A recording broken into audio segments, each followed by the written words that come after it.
প্রতিটি নির্বাচনে একের পর এক পরাজয় অভ্যস্ত কংগ্রেস। মন্তব্য বিধানসভার উপাধ্যক্ষ নোমাল মোমিনের। মোমিন বলেন যে পঞ্চায়েত থেকে শুরু করে স্বশাসিত পরিষদ, বিধানসভা এবং সংসদ নির্বাচনে ক্রমাগত পরাজিত হয়েছে কংগ্রেস। আগামী বছর অসম, কেরল, গোয়া, তামিলনাড়ু এবং পুদুচেরিতে নির্বাচন। এবারে পরাজয়ের ক্ষেত্রে রাহুল গান্ধীর গিনেস বুক রেকর্ড হবে। Congress is accustomed to this defeat repeatedly in every election, beginning from the panchayat,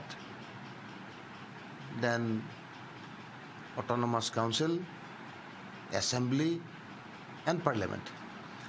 So this 5 state, Assam, Kerala, West Bengal, Tamil Nadu, and Puducherry, the coming year election will be held, and Rahul Gandhi will have a Guinness World Record in this time of losing election.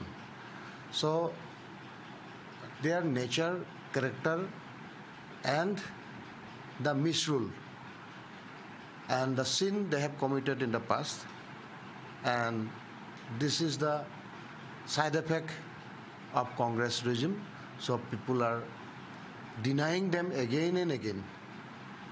And again, under the Rahul Gandhi's leadership, they will have the same taste. So Rahul Gandhi is born to be defeated.